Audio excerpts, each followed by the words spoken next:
Tu as envie de développer et de vivre de ta conciergerie? Tu es au bon endroit. Je m'appelle Vanessa Guérin et chaque semaine, retrouve-moi sur le podcast La Conciergerie pour un nouvel épisode en solo ou accompagné.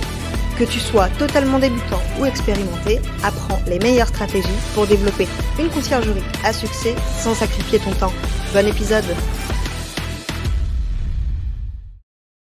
Je suis ravie de vous retrouver dans l'épisode 99 du podcast La Conciergerie, le podcast dédié aux exploitants et futurs exploitants de conciergerie qui veulent vivre pleinement de leur activité sans sacrifier leur temps. La semaine dernière, sur le club des conciergeries, j'ai annoncé la mise en place du jeu du club qui consiste à être parmi les 3 membres les plus actifs de la communauté. Chaque mois, les 3 premiers recevront des cadeaux. Pour rejoindre le club des conciergeries, rien de plus simple, il suffit de cliquer sur le lien en description ou bien d'aller sur le site La Conciergerie Podcast. Passons à la rubrique Les outils de la semaine.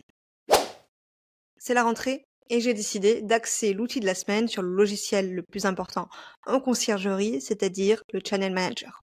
Il y en a des dizaines sur le marché, mais peu sont faciles d'utilisation au quotidien.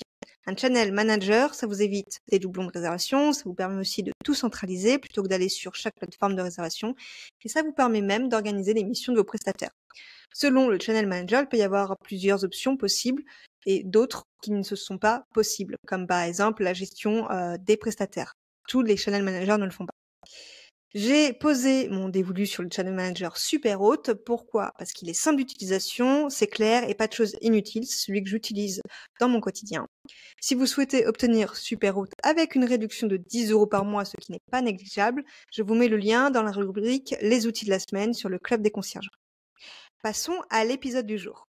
Cette semaine, c'est une battle entre la conciergerie et la sous-location professionnelle.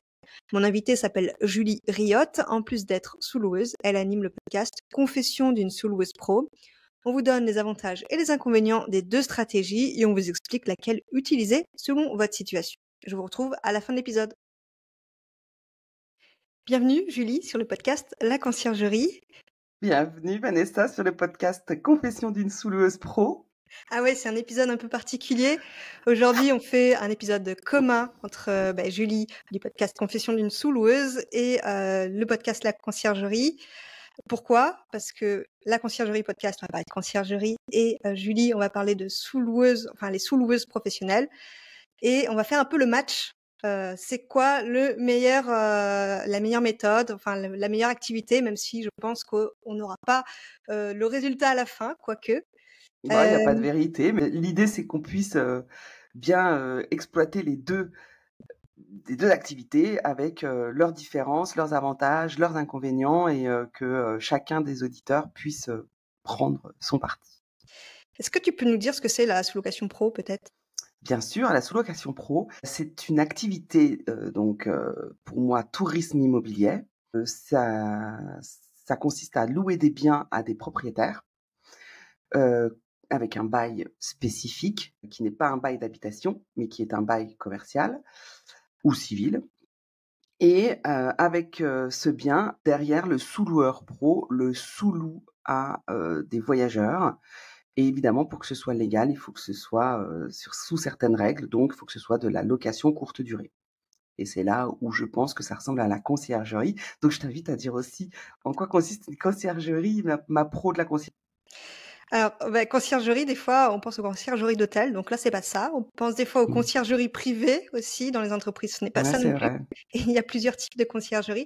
Là, on parle de conciergerie locative. Donc, on va louer, en fait, on va aider des propriétaires qui louent déjà en location courte durée à louer mieux et à déléguer aussi toute cette partie parce que le propriétaire, il veut peut-être pas s'en occuper. Donc, il délègue à une conciergerie qui va gérer les locations courte durée, gérer le ménage, les entrées-sorties, tout l'opérationnel. Et je pense que en tant que sous-loueuse, tu as besoin d'une conciergerie des fois, non? Écoute, on pourrait. Effectivement, c'est complémentaire. Pour le premier point, match nul, c'est une activité complémentaire. Parce que, tu vois, par exemple, je me suis posé la question pour mes vacances. Au mois de juillet, je suis partie pendant 1 mois, et loin. Donc forcément, tu te dis, bon, qu'est-ce que je fais? Et j'ai un petit peu prospecté des conciergeries qui sont dans mon coin. Et tout à fait possible, hein, puisque c'est une conciergerie qui peut gérer ta relation voyageur. Mais les premiers freins que j'ai rencontrés, c'est que, les conciergeries, elles ont, tu me diras si je me trompe, toute l'exploitation. Donc, elles ont leurs prestataires de ménage, etc. Donc là, on est un peu en conflit parce que moi, j'ai les miens. Et donc, Ouais. du coup, moi, j'avais juste besoin d'une relation voyageur ou on va dire des urgentistes au cas où le voyageur est parti avec les clés du parking ou le chauffe-eau marche pas. Tu vois, c'est vraiment des petits trucs ponctuels que j'avais besoin.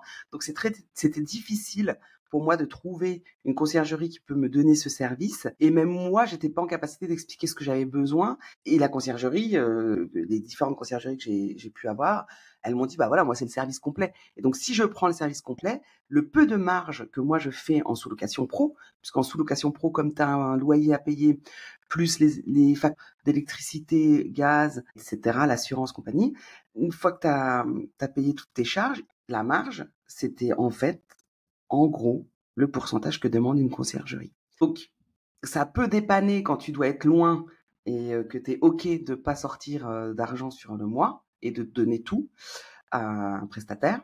Donc c'est complémentaire et en même temps, c'est pas j'ai envie de te dire, c'est pas un super business si tu as besoin d'une conciergerie pour faire de la sous-loc. Ouais. Après, il y a peut-être des sous-loueurs qui vont me dire le con. Ouais, je connais des conciergeries et des souleurs qui ont les deux activités à la fois. On pourra d'ailleurs en reparler pourquoi. Est-ce que tu pourrais nous dire pourquoi tu t'es lancé dans la sous-location? Alors c'est assez marrant. Moi, j'ai vécu à Mexico de 2001 à 2015 et quand je suis arrivée, j'étais étudiante et j'ai loué un appart qui était hyper grand. Il y avait 3 chambres et il y avait une chambre de bonne. J'ai fait en coloc au départ avec une copine qui venait de divorcer. Du coup, elle a meublé l'appart et quand elle est partie, je me suis retrouvée avec 3 chambres meublées, plus une chambre que je pouvais meubler dans la chambre de bonne. Ça faisait un moment que j'étais là, il y avait plein de Français qui venaient, genre 3 mois, 6 mois. Donc j'ai sous-loué des chambres dans mon appart. Donc c'était hyper lucratif. Ça me payait tout en fait.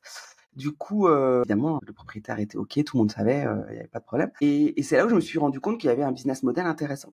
Et quand je suis rentrée en France, j'ai voulu le faire. J'étais plus étudiante, hein, mais j'ai voulu le faire. Et quand je me suis renseignée, je me suis rendu compte que tu pouvais pas improviser non plus ce business-là. En France, c'est complètement encadré différemment qu'au Mexique. Et du coup, j'ai fait la formation, j'ai monté le business, et du coup là, j'ai une entreprise, etc. Et ça marche pareil qu'au Mexique, quoi. C'est comme ça que c'est venu. OK, Je suis rentrée en France en 2015. OK. Ouais, parce que certains pensent que c'est illégal, mais en fait, quand c'est un bail pro, ça fonctionne. C'est En ça? fait, c'est ça. C'est illégal, effectivement, de sous-louer quand tu es en bail d'habitation. C'est-à-dire que si je te loue, Vanessa, mon appartement et qu'on fait un bail particulier, tu n'as pas le droit de le louer Quelqu'un d'autre. à d'autres personnes, Mmh. sauf si je suis d'accord et qu'on l'a mis par écrit. Mais même si je suis d'accord, tu ne peux pas louer plus cher que le loyer, donc aucun intérêt de business. En revanche, quand tu fais un bail civil ou commercial, tu peux le sous-louer derrière en ayant une activité. Mais du coup, c'est un bail commercial. Entre toi et moi, il n'y a pas de relation de protection du locataire. Et c'est un risque pour le sous-loueur, mais un gros avantage pour le propriétaire. Moi, tous les baux que j'ai, les propriétaires, s'ils veulent récupérer leur appartement demain, ils ne mettent pas une personne physique dehors, ils mettent une personne morale dehors. Mmh. Et c'est en ça que c'est légal, du coup. OK, ouais, je vois. OK. Et la sous-location est interdite pour protéger les propriétaires et les bailleurs d'habitation classiques dans leur relation d'habitation classique. Mmh. Et OK. toi, raconte-moi comment c'est venu la conciergerie dans ta vie? Moi, j'avais, regardé comment, pouvoir avoir des sources de revenus complémentaires Ah, à mon emploi de salarié où j'étais sous-exploitée, donc il faut se le dire. OK. En fait, je travaillais de nuit, Ah je ouais. travaillais tous les week-ends et j'étais payée le SMIC. Donc clairement, ça valait pas trop le coup. Mais je me suis dit, j'ai quand même un CDI, ça a un avantage en France, Ouais. surtout pour les banques. Donc je vais acheter un bien immobilier. Je vais dire que c'est pour moi, mais en fait, je vais le louer en courte durée. Donc ça Tu as déjà ça fait ta confession du coup? Alors c'est pas ça ma confession, on en reparlera. Mais en fait, j'avais le droit, hein, c'est pas une question de j'ai jamais été dans ce bien, hein, j'ai pas vécu dedans. En fait, pour la banque, j'ai dit que c'était ma résidence principale, mais en fait, c'est pas un problème en soi. Non. Puisqu'après, j'ai pris des assurances pour le louer. Donc le problème, il y a pas de problème.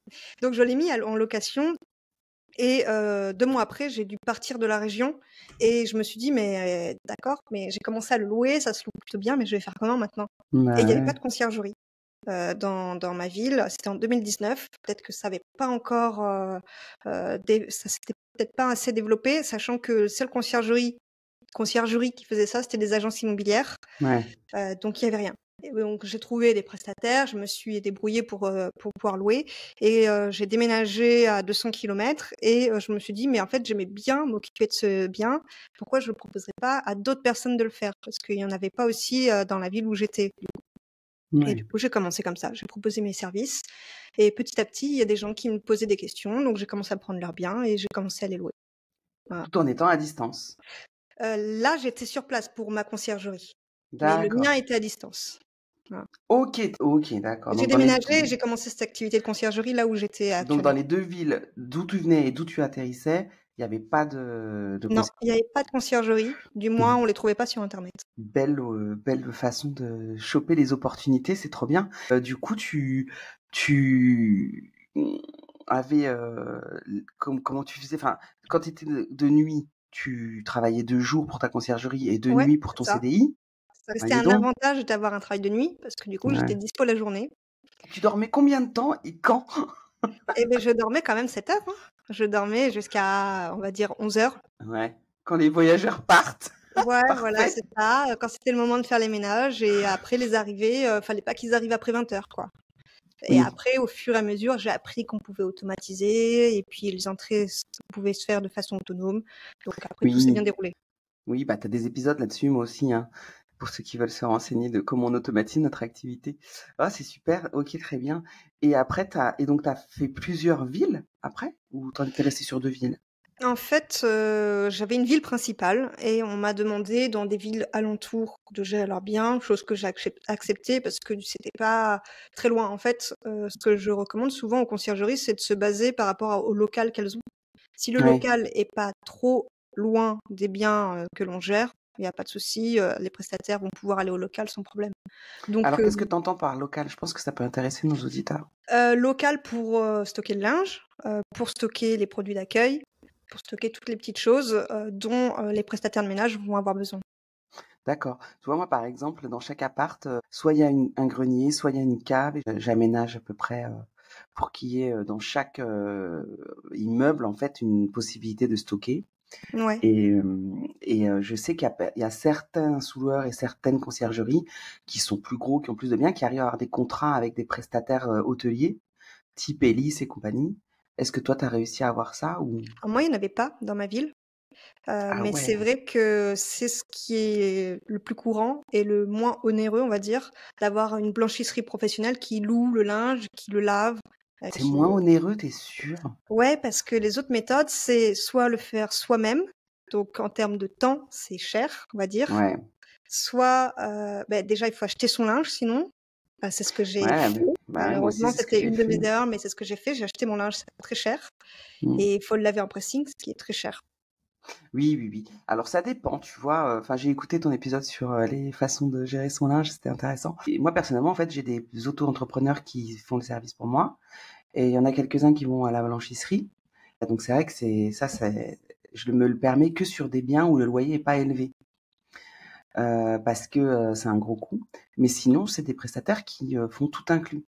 Mais ils lavent sur place parce que j'ai un immeuble où il y a, une espèce de buanderie, sur une dépendance dans le jardin. Donc là, c'est quand même assez pratique. Par contre, effectivement, les factures d'eau et compagnie, Et bon, ouais. voilà. Mmh. Et j'ai investi du linge dans tous les apparts, sauf ceux que j'ai déjà loués meublés, où finalement les propriétaires avaient déjà des draps. Mais il y en a que j'ai changé carrément, hein, parce que ça se troue, ça se. Ouais, en fait, au sein de ton activité, tu as une conciergerie, mais uniquement pour toi. En C'est gros, tout. c'est ça. Sauf que je ne travaille pas comme une conciergerie. Enfin, je propose pas du tout les services de Non, voilà. conciergerie. Mais tu es ta propre conciergerie pour tes biens, C'est finalement. ça. c'est OK. ça. Est-ce que tu as eu jusqu'à combien de biens? Je suis montée jusqu'à presque 50 biens sur la fin. Je dis sur la fin parce que du coup, j'ai revendu à ma conciergerie pour ceux qui, ne savent pas. Hem, Encore une confession, ça fait 2 déjà. 30 à 50 biens, ça dépendait en fait de la haute saison, de la basse saison. Parce qu'il y a des biens où qui se louent que en haute saison et du coup les propriétaires, le reste de l'année vivent dedans. Et bah, tu vois, ça, c'est une grosse différence avec la sous-location pro. J'imagine, tu prenais des biens qui appartenaient au propriétaire en tant que résidence principale. Exactement. Et ça, en sous-location pro, c'est complètement interdit. Et oui, je me doute bien. Et c'est pour ça que là, je trouve que c'est très complémentaire. C'est-à-dire que quand je voyais des propriétaires qui me disaient: «Cet été, je pars, 3 mois, en Indonésie, j'aimerais bien que tu gères mon bien, que tu me loues mon bien», je ne peux pas parce que c'est ta résidence principale. C'est-à-dire, Et c'est ouais. ton adresse sur ton le fisc, quoi. Ouais, donc là, c'est une conciergerie qui devrait gérer cette partie-là, en fait, les Et résidences là, je principales. ne peux que proposer les différentes conciergeries qui sont dans ma ville à Nancy et je le dis parce que, voilà, ceux qui sont en sous-location pro, faites pas l'erreur de louer, 3 mois à quelqu'un qui a une résidence principale. Il n'a absolument pas le droit de le faire. Mais ça a un avantage parce que du coup, tu sais que tu récupères le bien sur plusieurs années et tu pas de trou dans le calendrier parce que le propriétaire reprend son bien. Tu sais que tu vas le louer tout le temps. Tu parles l'avantage pour la conciergerie ou pour moi? Pour En toi, sous parce que toi, tu Oui, reprends des biens qui sont louables toute l'année. moi je loue 12 mois sur 12, donc c'est un gros avantage pour le propriétaire et j'ai même un bien que j'ai failli rendre, parce que j'ai pas fait un bon chiffre avec. J'étais à 0 en gros. Mmh. Donc bon, c'était pas très intéressant de le garder et en fait, le propriétaire m'a dit: «Je veux bien faire un effort sur le loyer». J'étais vachement surprise parce que c'est quand même des biens, qui se louent, un petit peu plus cher que ce qu'il me proposait. Mais parce que comme il loue en meublé, les 2 mois d'été, souvent, il avait de la vacance avec les étudiants et souvent, il avait aussi, des alternants qui, en janvier rendaient l'appart et il se retrouvait avec 2 mois de vacances. Donc au lieu d'avoir 2 ou 4 mois de vacances par an, il préfère que moi je lui loue 12 mois par an, Et oui. moins cher Mmh. et au moins, et puis bon, comme je suis une entreprise, ben, voilà, je paye mes prestataires, à l'heure, tu vois? C'est hyper pro, quoi. T'as Mmh. pas de problème, quoi. C'est une entreprise, donc c'est beaucoup plus fluide pour le propriétaire. Là, petit tuyau pour les gens qui envisagent l'activité de sous-location pro ou de conciergerie, la sous-location pro, ça vaut le coup dans des villes qui marchent toute l'année. Tu vois, moi, je suis dans une ville culturelle, touristique, de passage, industrielle, professionnelle. Il y a beaucoup de médecins, il y a beaucoup de formations. Et je suis au carrefour, dans le Grand Est à Nancy, donc je suis au carrefour un peu Benelux, tu vois, donc il y a beaucoup de passages. Donc ça marche toute l'année, ça marche du lundi au vendredi, ça marche le week-end. Si tu es dans une station de ski ou dans une station balnéaire, je trouve que la sous-loc, enfin tu me diras si je me trompe, je trouve que la sous-loc c'est moins approprié parce que tu peux te retrouver les 6 mois d'hiver sans rien ou les 6 mois d'été sans rien. Et là, du coup, je trouve que la conciergerie, dans notre battle, elle est peut-être plus intéressante. Je sais pas ce que tu en penses. Ouais, c'est typiquement mon cas dans mon secteur, ça se pourrait pas se louer, toute l'année en courte durée. Surtout mon bien en fait que j'ai sur lequel j'ai investi et se loue pas toute l'année en courte durée. Donc j'ai dû, prendre un étudiant 9 mois et louer le reste de l'année en courte durée. D'accord. Oui, bah Voilà. c'est bien. C'est un bon compromis du coup. Mmh. Mais quand on reparle de notre battle, comme tu disais, juste avant, je te disais c'est intéressant, mais pour toi, en tant que sous-loueuse pro, Oui, pas en tant que conciergerie. Parce que du coup, tu sais que tous les mois, tu peux le louer, ton bien. oui. Et alors qu'en conciergerie, moi, j'ai des biens que je gardais que 2 mois. Donc j'avais des revenus que sur 2 mois. Et je devais attendre l'année prochaine pour les avoir de nouveau. Donc là, D'accord, je ouais, t'ai je dit comprends ce que tu 30 veux à dire. 50 biens, beh, 30 en basse saison, 50 en haute saison. Donc c'est très variable. Ouais, je comprends ce que tu veux dire. Après, pour te répéter ce que je viens de dire, si tu as des biens en sous-loc qui marchent pas, c'est pire, quoi. Ouais.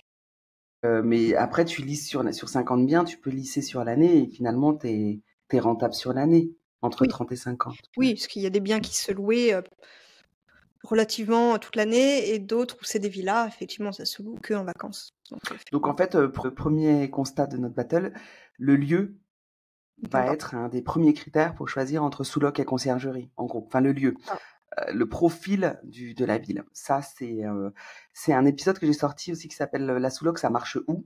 et je sors une matrice où quand tu l'imprimes et en fait ça te permet de faire une étude de marché sur la ville que tu étudies. OK. Et j'avais pas pensé de la créer pour, la battle, conciergerie ou sous-loc, mais je pense en fonction de ton étude, tu peux choisir Mmh, conciergerie ou sous-loc. Du coup, les deux effectivement. sont envisageables. Mmh.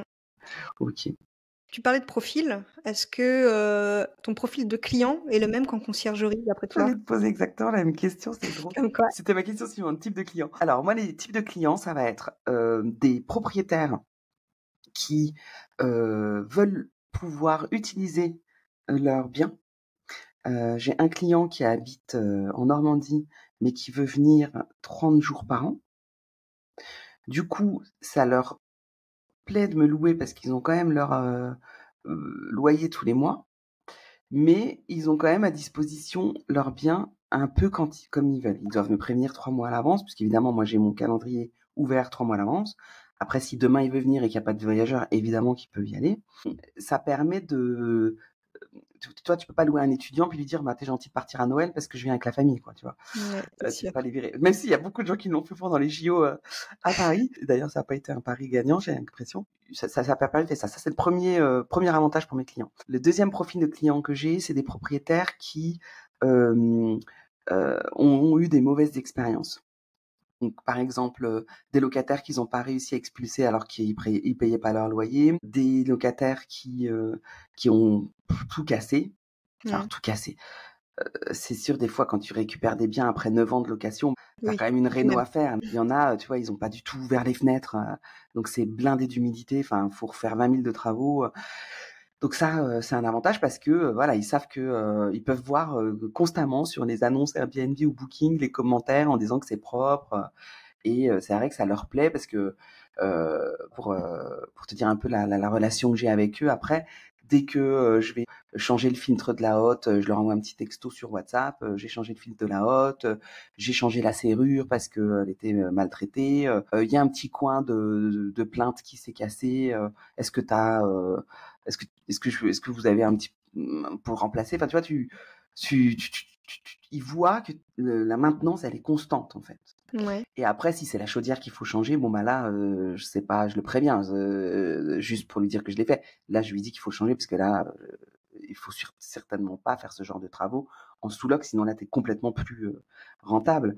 Et Ouais. puis, je reste locataire. Donc, changer la chaudière, c'est pas au locataire de le faire. Par contre, faire là en entretien, oui. Et ça, c'est le deuxième avantage. C'est là où c'est plus facile pour moi d'avoir des clients. Donc, c'est surtout ça, les gens qui veulent utiliser leurs biens. Après, faut faire attention parce que tu es quand même redevable de la taxe d'habitation si tu jouis de ton bien. Ouais. C'est vrai, ça Donc, aussi. ça peut être un avantage pour lui, mais il aura quand même sa taxe d'habitation à payer. Ouais, malgré qu'il ait signé un bail, commercial, c'est ça? Voilà. OK. Après, à Nancy, on a réussi à défendre le truc et c'est passé. Et là, c'est un autre épisode que j'aimerais vraiment bien faire sur les impôts. C'est vraiment régional, l'histoire, quoi. Mmh. Alors qu'à contrario, en conciergerie, il peut l'éviter, la taxe d'habitation. Parce qu'il a le contrat avec la conciergerie. Ouais. C'est un gros avantage dans notre battle pour la conciergerie, en tout cas pour le client, c'est Mmh. qu'il aura pas la taxe d'habitation. Alors que moi, mes profils de clients qui veulent m'utiliser moi parce que ils vont avoir accès à leurs biens, bah, ils en disposent donc Ouais, mais tu m'apprends quelque chose parce que je pensais pas que le propriétaire pouvait, utiliser son bien comme il souhaitait. en OK. fait, dans le contrat, dans le bail, c'est marqué, qu'il a droit à 30 jours. Alors après, moi, j'ai des règles, c'est-à-dire que, tu pas le droit de prendre les 30 samedis, du mois, quoi, tu vois? Parce qu'évidemment, moi, ça me bloque mon calendrier. Souvent, j'en ai un autre, donc j'en ai un qui est en Normandie, j'en ai un autre qui est juste à côté. Par contre, ces enfants qui viennent du sud utilisent leur maison, 1 semaine à Noël et 1 semaine en été, et eux, ils vont aller vivre dans l'appart qui me loue, pendant que OK. leurs enfants, les petits-enfants sont là. Donc, je sais que, voilà, la semaine de Noël, alors c'est dommage que c'est la plus rentable, mais bon, j'ai négocié le loyer du coup en conséquence, et une semaine à un autre moment. D'ailleurs, ils ont droit à 30 jours et l'année dernière, ils en ont utilisé que 15, tu vois, donc, mais OK, ça ouais, leur va bien. tu notifié que c'est 30 jours max. 30 jours max, 2 nuits minimum, et pas tous les samedis. Tu vois, Ouais. 30 samedis d'un coup, c'est complètement, pour moi, ça me bloque le week-end, alors que c'est une période qui se loue bien, du vendredi au dimanche, tu vois. Beh, oui, puisque tu fais de la location courte durée tout de Bah même. voilà. OK. Alors qu'en conciergerie, je dirais que le profil des clients enfin, je sais pas si tu avais terminé? Bah oui, c'était Ouais, ma question. OK. Quels sont tes profils de clients? C'est plus des clients qui veulent soit un complément de revenu, parce que du coup, c'est leur résidence principale, ils sont pas Ouais. là en semaine, ils travaillent, imaginons sur Paris, mais ils rentrent le week-end. Du coup, on peut le D'accord. louer en courte durée la semaine Ouais, intéressant. ou à des travailleurs, en fait, qui sont là la semaine.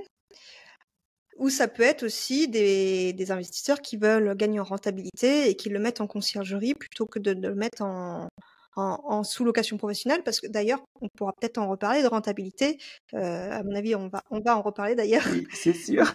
Mais le profil de client, c'est pas les clients qui ont eu comme toi, des mauvaises expériences parce que eux, ils arrêtent la location courte durée en général. Ça va Ouais. être des clients qui veulent gagner en rentabilité ou avoir un complément de revenu et louer de temps en temps quand ils sont pas là. Et alors, quelle est ta promesse par rapport à un genre de client? Comment tu fais? Comment tu prouves que tu gagnes en rentabilité? Parce que moi, je trouve que une conciergerie, elle prend un pourcentage quand même élevé.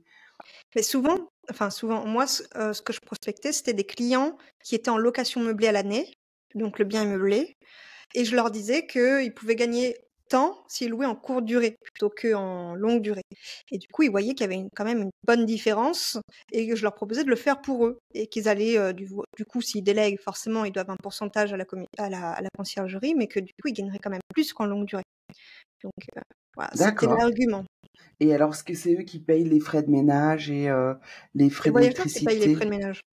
Oui, non, mais je veux Eux, dire, et le prestataire après, c'est eux qui le payent? Parce qu'en fait, moi, un des désavantages pour moi de la conciergerie, c'est que ça te fait un taf de dingue. Tu as déjà toute la relation, voyageur à gérer. Il faut aussi que tu traites, la relation propriétaire. Tu vois, moi, les propriétaires, je signe un bail, je leur envoie 2-3 textos de temps en temps pour leur dire que tout va bien, mais sinon, je ne leur rends aucun compte. ouais. Et Oui, oui, j'ai il y a une relation l'impression que dans la propriétaire, oui. conciergerie, tu as le propriétaire qui va pas être content parce que, il y a le voisin qui s'est plaint, parce que Ouais. C'est aussi un on peut point dire, pour moi! on peut du coup dire un désavantage parce que la conciergerie, elle a le client propriétaire, le client voyageur et quand le client voyageur est pas content, c'est le client propriétaire qui revient vers nous pour nous dire qu'est-ce qui s'est passé. Il faut Ça rendre des comptes. triangule. Mmh. Ouais, il faut rendre des comptes au propriétaire. Mais il y a plein d'autres avantages qu'on va voir Et tu du coup. factures comment à tes propriétaires? J'ai pas entendu le début. Tu fais une facture par mois ou? Ouais, une facture par mois sur les revenus générés par, les voyageurs, les revenus, nets qu'ils perçoivent des plateformes. Le propriétaire reçoit les revenus et puis la conciergerie facture un pourcentage en général. D'accord, c'est en ça que la conciergerie est, légale et autorisée et sans carte G parce que tu ne prends pas les C'est ça. Alors il y a des conciergeries carte G, mais, on va dire que la grande majorité, elles n'ont pas de carte G et pour que ce soit légal, il faut que ce soit le propriétaire qui perçoive les loyers. est-ce que c'est intéressant pour toi là, je pose la question pour nos auditeurs, est-ce que c'est intéressant de prendre la carte G?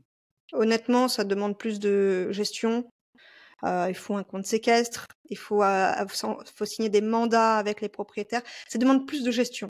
Si, vous pouvez l'avoir, autant l'avoir, comme ça, au nez carré. Si on peut pas l'avoir, c'est pas un souci. On peut le faire en tant que prestataire de service, finalement. Il faut juste changer le mode de fonctionnement. Ouais, OK. c'est ça. Et il me semblait que les assurances étaient chères aussi. Quand tu veux la carte G, tu dois avoir une assurance. Ouais, tu as une assurance aussi parce que tu détiens des fonds. Le seul OK. avantage, je dirais, de la carte G, c'est que c'est la conciergerie qui perçoit tous les loyers et il y a pas de risque d'impayé. Voilà. OK. OK. OK, je vois ce que tu veux dire. OK, donc ça, c'est ton premier profil de client. Est-ce que tu as d'autres profils? Donc les RP, c'est ça, c'était ton Ouais, premier client? les investisseurs. Les investisseurs. Grands ou petits investisseurs, hein, même ceux qui ont qu'un seul bien et qui, l'ont en investissement pour gagner un peu plus et voilà, c'est la majorité de mes clients. Et tu as une idée du pourcentage moyen en plus qu'ils gagnent par rapport à une location longue durée, classique? Alors je l'ai jamais calculé, je pense que ça dépend beaucoup des villes, Ouais. ça dépend beaucoup des secteurs, si on est en zone urbaine ou pas, hem, mais on peut gagner, je dirais au moins 50 de plus par rapport à la location à longue durée, hein. Que mes propriétaires n'écoutent pas cet épisode! Ils vont m'augmenter le loyer, c'est Et toi, horrible. c'est combien? Tu l'as Bah, calculé? eux, en fait, eux, ils ont leur loyer, donc ils gagnent à peu près, la même chose que s'ils le louaient en longue durée. Ouais, du coup, tu dis à peu près parce que tu payes un peu plus de loyer? Et bah, ça tu peux payer ou plus ou moins. En fait, tout est négociation. Il y en a qui vont te dire, bah, je veux plus parce que, tu vas gagner plus et cetera. Donc moi, si c'est intéressant parce que, le truc, il a la vue sur la tour Eiffel, bon voilà, dans ma ville, c'est très compliqué d'avoir la vue sur la tour Eiffel. Mais, voilà, s'il y a un gros, gros plus, pourquoi pas? C'est pas du tout ma came. Moi, je vais vraiment sur des propriétaires qui sont OK pour négocier à la baisse parce que je leur offre des avantages. qu'ils n'auront jamais avec un bail classique. En gros, je paye le même loyer OK. qu'un locataire normal. Et tu vois, là, j'ai eu 1 an et demi avec un bien que j'allais rendre, et au moment de le rendre, il a baissé le loyer. Les propriétaires tout seuls préfèrent. OK. Après, ça dépend si tu loues en meublé, en non meublé, ça dépend quand même de pas mal de critères. Du coup, toi qui le loues en courte durée, tu dirais que tu fais combien de plus par rapport au loyer? Si on peut le dire? Oui, bien sûr. Et alors moi, je paye, Ouais. toutes les charges, donc Ah j'ai oui, des d'ailleurs, charges parlons-en. fixes. Bah Qu'est-ce oui. que tu payes? Parlons renta, comme tu disais tout à l'heure. Alors j'ai le loyer, en coût fixe, j'ai le loyer, j'ai les assurances, j'ai l'abonnement, internet, et les chaînes télé. J'ai, l'électricité, le gaz. Enfin, là, je te mélange, les coûts fixes et les coûts variables. Tu as, le ménage qui varie en fonction du nombre de voyageurs et de check-in et de check-out. Donc évidemment, si tu as, sur un appart, 20 check-in, check-out dans le mois, tu auras beaucoup plus de frais de ménage que si tu en as que 5 dans le mois. Les frais de blanchisserie, les frais de consommables, enfin tout ça accumulé, je fais 20-30 % de marge. OK. Et comme le plus gros coût, c'est le loyer, évidemment, tout loyer négocié te permet de gagner en Ouais, un peu plus marge. chaque mois. Tout à fait. Et taxe d'habitation, non? Alors, taxe d'habitation, personnellement, dans ma ville, j'ai réussi Ah oui, à à pas la ne payer. pas les payer en tant que locataire parce que j'ai réussi, enfin, j'ai prouvé que je payais la cotisation foncière des entreprises. Enfin, je suis pas un locataire qui vit dedans. Mais je sais que j'ai un confrère à Toulouse, qui a dû payer CFE, taxe de séjour, taxe d'habitation, la Ah totale. ouais. C'est pour ça que je te disais tout à l'heure que ça dépend vraiment des régions parce qu'il y en a avec qui, ça passe et il y en a avec qui ça passe pas. Ouais, ouais. Bah, ça, j'ai été confrontée à ça en tant que propriétaire. Si on paye la CFE, on paye pas la taxe d'habitation, ils te remboursent Voilà, ou c'est ça. inversement. Mais du coup, en fait, tu payes tout ce que le propriétaire paierait sans la taxe, foncière, finalement. C'est ça. OK, Oui, c'est le propriétaire qui paye sa taxe foncière, tout à fait. OK. Alors qu'en conciergerie, on Allez, paye pas tout vas-y. ça. Heu, on paye uniquement, beh, finalement, les prestataires, les logiciels qu'on va utiliser pour la gestion du bien.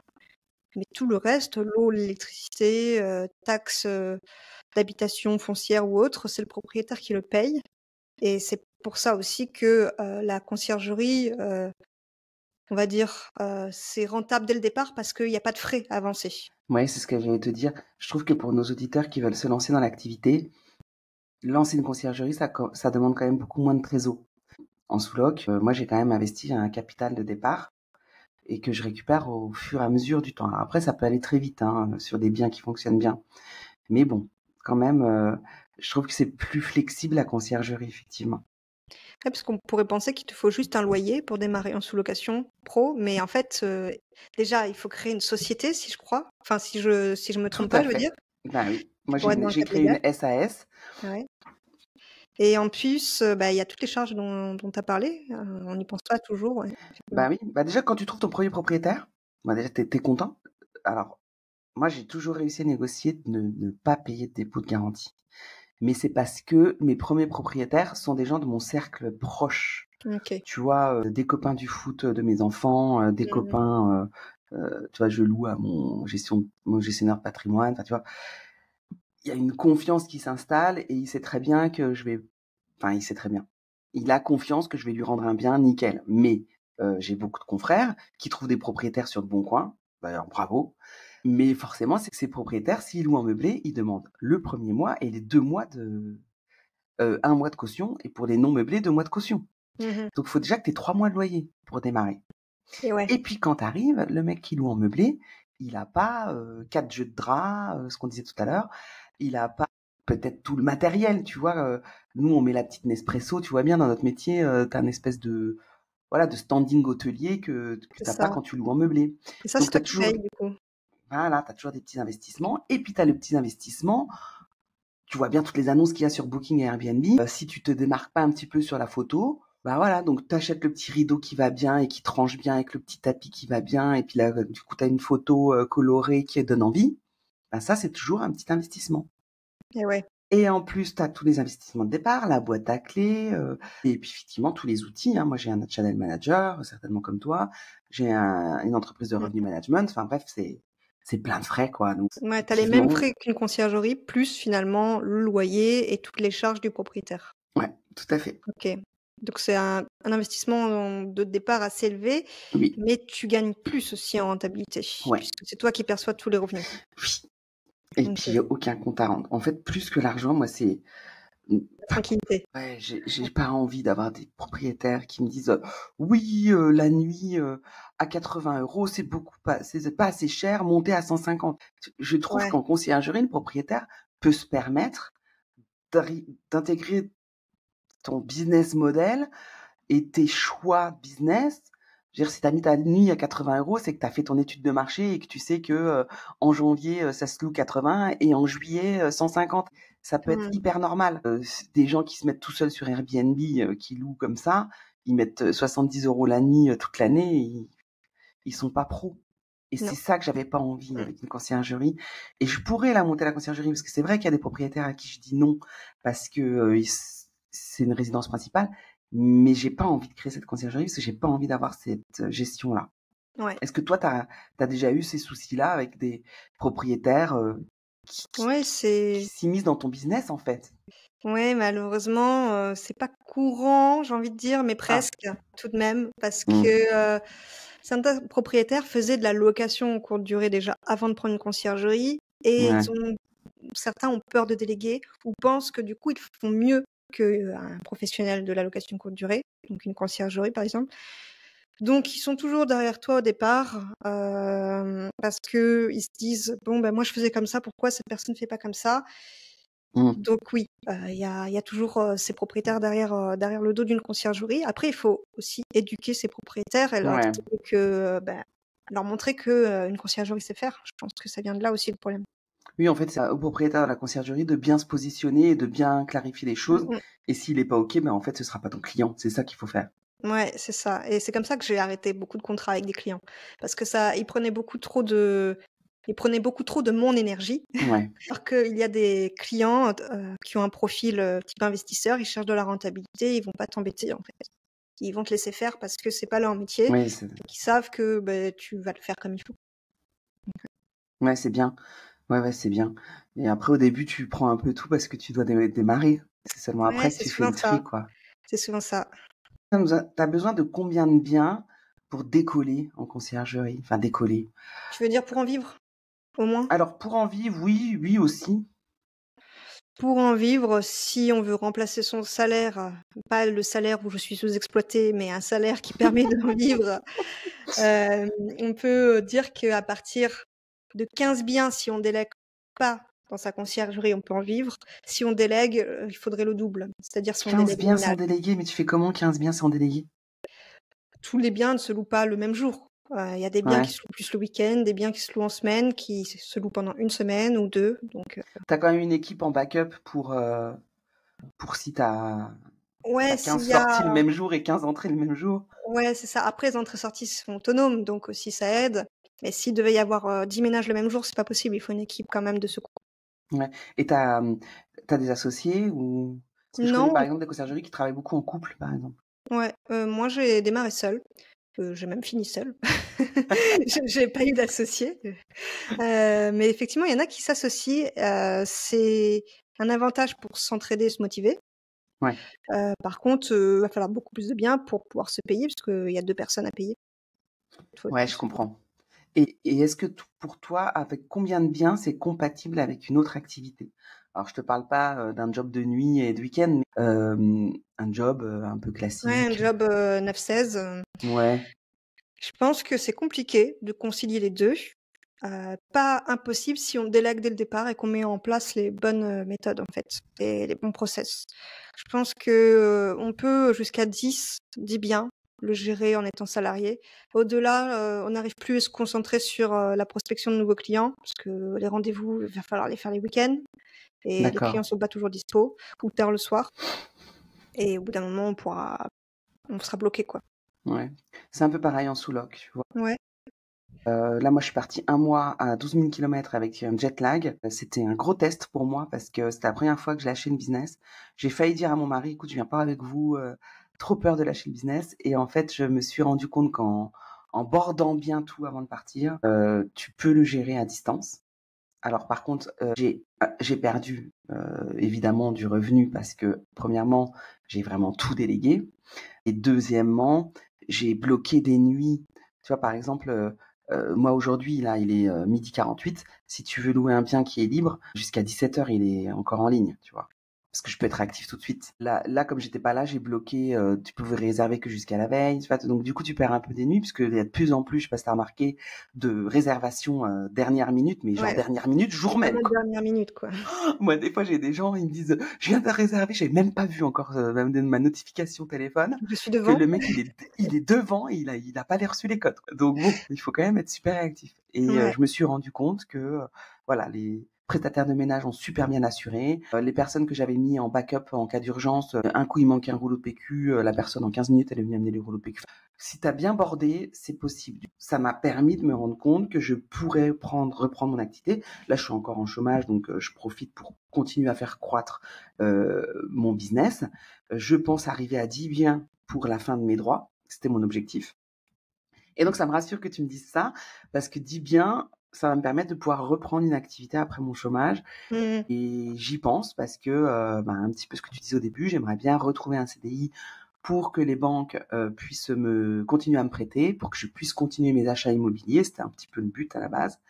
Comme ça, j'ai mon entreprise qui pourra être acheteuse avec moi et j'ai le CDI et la SAS qui, voilà, qui a une trésor. Comme j'ai jamais sorti de salaire, les banques, elles voient que c'est un business qui marche, qui rentre, quoi.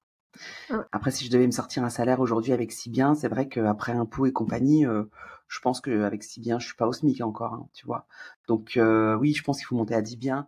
À 8 D'accord. biens, je pense que ça commence à tourner à peu près. Si OK. tu veux un gros salaire, je pense que faut que tu montes à 12 biens.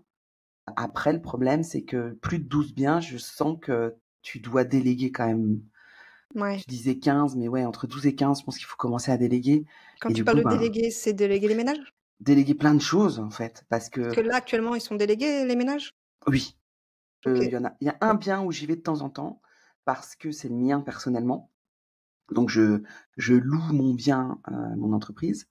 Et j'aime bien le faire moi parce qu'en plus il est simple et puis ça permet puis je viens de le mettre en ligne parce que tous mes premiers biens, je fais les ménages au début pour voir Eh oui. ce que ça demande comme travail. Après c'est pas du tout ma zone de génie, les ménages. Je fais certainement en 2 heures ce que mes prestataires pros font en 1 heure, mais au moins je sais ce que ça représente. Et il y a des biens, tu peux pas te rendre compte à l'œil nu, ils demandent vachement plus de temps, ils sont beaucoup plus chronophages, ils sont plus Mmh. compliqués à faire que d'autres. Parce que un parquet, ça va pas être pareil que du carrelage. Évidemment, 4 chambres, c'est pas pareil que 3 chambres. Une salle de bain, c'est pas pareil que 2 salles de bain. Il y a plein de critères qui font que des fois, le local, moi j'ai un appartement, il est au deuxième, à chaque fois que tu as oublié, les rouleaux de PQ mince et tu redescends. C'est pas pareil que si le local, il est juste Ouais. à la sortie de l'appart. Tu vois, il y a plein de petits trucs comme ça qui font que tu peux passer le double de temps par rapport à un autre. Mmh. Donc toi, tu dirais que c'est compatible avec une activité, secondaire? Je pense que oui. En fait, complètement. Je pense que la sous-location, en faire son activité principale, c'est parce que tu as aussi une conciergerie. En fait, ce sera peut-être ça le truc de Mmh. la battle, c'est que c'est comme c'est ton métier 100%, franchement, fais aussi la conciergerie pour capter tous les profils clients possibles. Mmh mh. Moi, j'ai vraiment créé ça dans le but parce que comme j'avais acheté un appart avec mon mari et ben, j'avais envie de continuer et je me suis retrouvée au chômage, la banque, elle m'a prêté une fois au chômage en me disant: «C'est très limite parce que tu viens de recevoir ton chèque de fin de là, c'est la dernière, que je te prête». Donc j'ai créé cette activité-là pour que mon entreprise puisse être, comme je te disais tout à l'heure, enfin moi j'ai créé ça pour continuer les investissements immo. D'accord. Tu as emprunté pour un investissement immo ou pour ta société? J'ai pas bien Pour un compris. investi OK, ça marche et on peut emprunter pour, ouvrir une société de sous-location pro? Eh ben, écoute, c'est une bonne question. Je pense que tu peux faire un prêt pro, tout à fait. Ouais, Tu parce peux que c'est faire une un prêt SAS que pro. tu as ouvert, hein, tu as dit? Oui. OK. Parce que Oui, oui. Après il faut, ouais, il faut rembourser, quoi. ouais, Mais Ça peut OK. être ça peut être intéressant si ton étude de marché sur ta ville, ton profil de client et cetera est validé, tu peux y aller, un prêt, hein. Mmh. Alors, faut pas emprunter 200 000, hein, faut Non, emprunter bien 10 sûr. 000 On mais n'est pas pour un pouvoir restaurant. démarrer, quoi. C'est stressant, d'avoir toutes ces charges, mentalement? Oui, faut avoir le cœur bien accroché et dans ma ville, par exemple, faut traverser janvier-février, quoi. Ouais, c'est calme. Janvier-février, j'ai serré les fesses et j'étais limite en trésor, ouais. Ah ouais. Alors que, en novembre, j'avais décollé, tu vois? Après l'été, j'avais décollé et c'était en fait, comme mon premier bien a été mis en ligne le 17 février, j'avais jamais connu janvier-février. Et ouais. Mon Dieu, l'enfer et en fait, maintenant ça y est, je sais que c'est comme ça, quoi. Mmh. Ouais, alors qu'en conciergerie, ça se loue pas. Bon, bah, le propriétaire reçoit rien, la conciergerie aussi, quoi. Mais par contre, il y a pas de charge à part ces logiciels. Ah oui, moi je paye les loyers, hein. OK. Ah ouais, là je peux là, il y a un truc en sous-loc, c'est clair, tu peux pas, déconner, excuse-moi le terme. C'est, le paiement du loyer, quoi, c'est la Mmh. base. C'est pour ça que le propriétaire te fait confiance donc si tu payes pas le loyer, tu es plus du tout crédible dans ton activité, quoi. Ouais. Et sachant que par contre, l'avantage, on le disait juste avant, tu pas d'impayé. Tu peux pas avoir d'impayé, toi. Ouais. Alors qu'en conciergerie, les impayés, c'est sûr qu'on en a un au moins dans son activité une fois, quoi, dans toute Par la exemple, durée un de son propriétaire activité. qui te paye pas? Ouais. Alors que toi, Ouais, c'est les voyageurs qui te payent et ils te payent sur la oui. plateforme, donc Ah c'est oui, oui, différent. oui et là, alors pour le coup, si tu veux qu'on parle de ça, je fais pas beaucoup de choses en direct parce que, j'ai pas le site encore, super bien fait et cetera et oui, les plateformes prennent entre 15 et 18 de commission, mais j'ai une visibilité de dingue, voilà, je fais 80 de taux d'occupation, sans eux, je le ferais pas donc je paye la commission avec plaisir et effectivement, du coup, toujours payé et en direct, je suis toujours payé, mais parce que je passe en direct avec, par exemple, des entreprises qui me voilà, j'ai des contrats entreprises, j'ai leur chèque de caution, à la maison et puis, voilà, ils me remettent deux trois travailleurs de temps en temps, sur 3 semaines, et cetera. Ça va être que ça et moi, pour pouvoir avoir un client direct, j'ai toujours passé par une plateforme en premier lieu pour, OK. tester et après une fois qu'on a le contact et que j'ai un bon contact avec, la responsable ou le responsable, de, placer ses employés et qu'ils ont pas fait le bazar et qu'il y a pas eu une grosse fête Ouais, et cetera, je fais un contrat, en fait, avec l'entreprise où, je leur dis: «Voilà, voilà les tarifs et cetera». Enfin, tu peux le faire, quoi. ouais. Et toi, tu pas besoin de carte G, du coup, pour percevoir les loyers? Et ben, je ne perçois pas de loyer, moi. Enfin, tu parles de loyer, des voyageurs? Ouais? Non, j'ai pas besoin de carte G du tout. OK.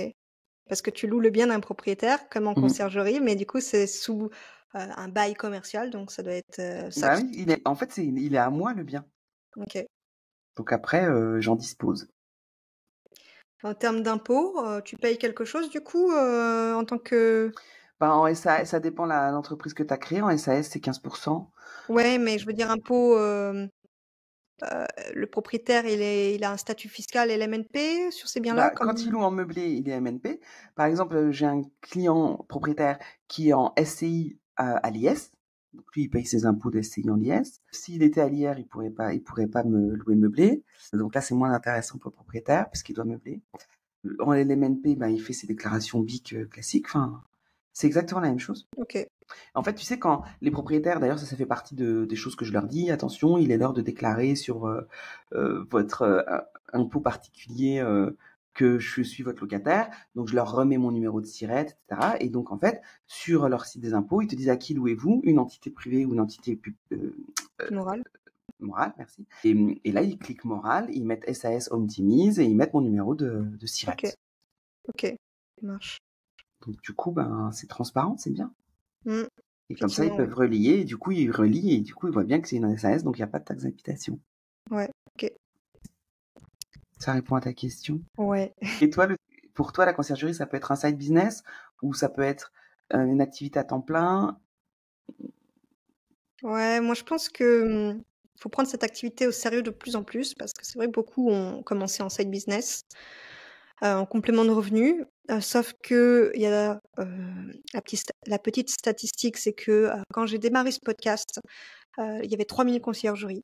Aujourd'hui, il y en a 6 000 en à peine 2 ans.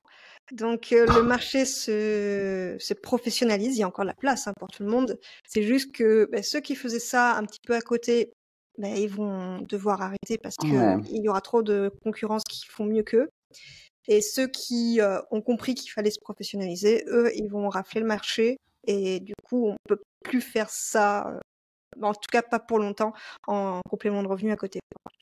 D'accord, c'est une super info que tu viens de donner. Les 6000, elles sont répertoriées dans le site que tu as créé? Alors, il y a pas 6000 conciergeries, sur trouveruneconciergerie.com. C'était de ça que tu parles? Tout à fait.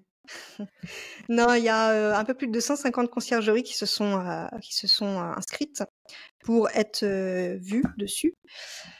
Mais les statistiques, disent qu'il y aurait, parce qu'on n'a pas le chiffre sûr, c'est compliqué de pouvoir dire qui fait de la Ouais. conciergerie, qui n'en fait pas, parce que des fois, il y a des conciergeries, en fait, qui sont entreprises de ménage aussi, il faut se le dire.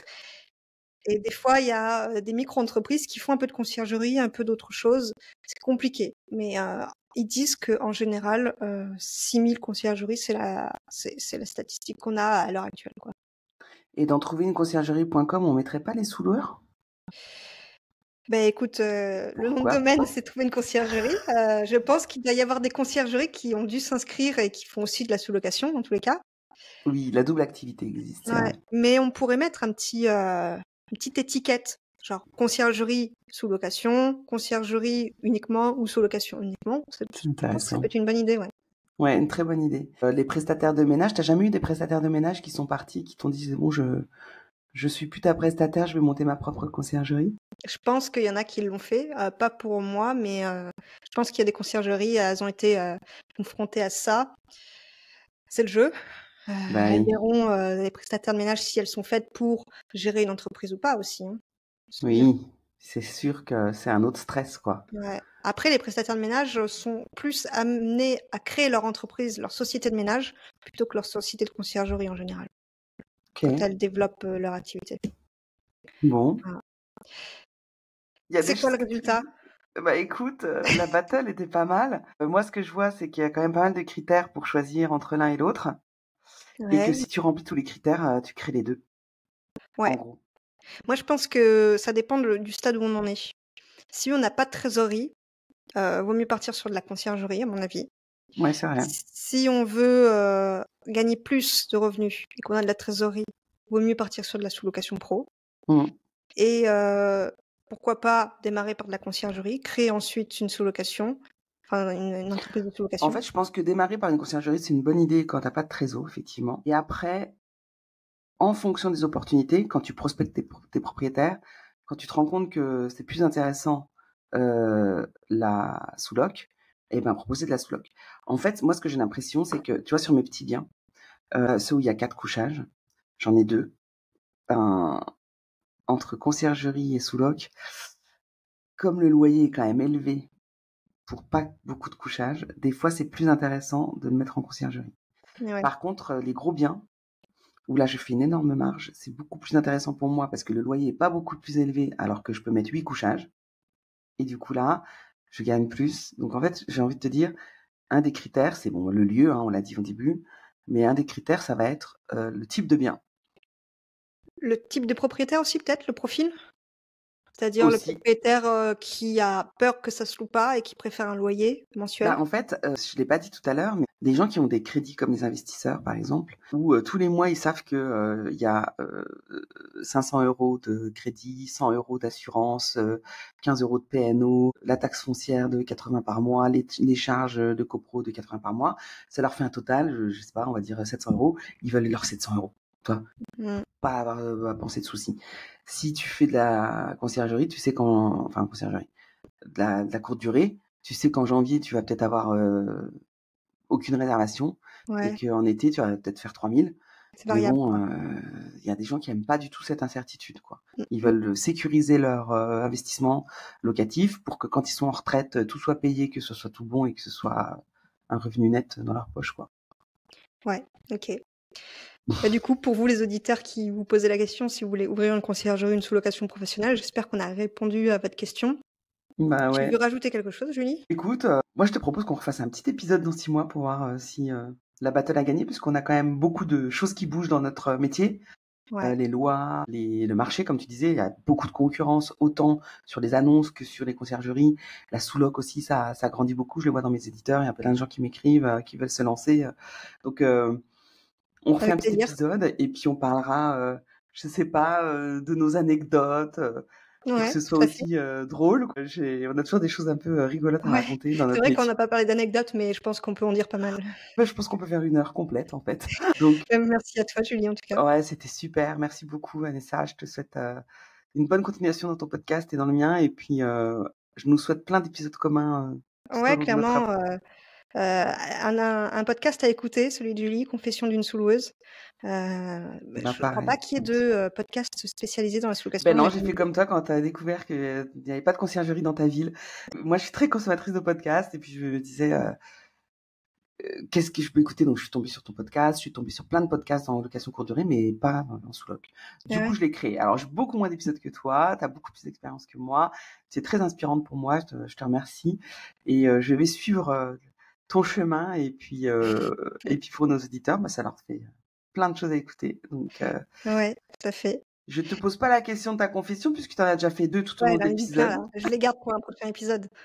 Voilà, comme ça, tu auras 6 mois pour réfléchir. Ouais, ça marche. Salut, merci. Salut, bonne journée. Ciao. Bon, est-ce que vous avez décidé si vous alliez faire de la conciergerie ou de la sous-location? Vous l'aurez compris, cela dépend de votre situation sur le moment donné et de vos objectifs.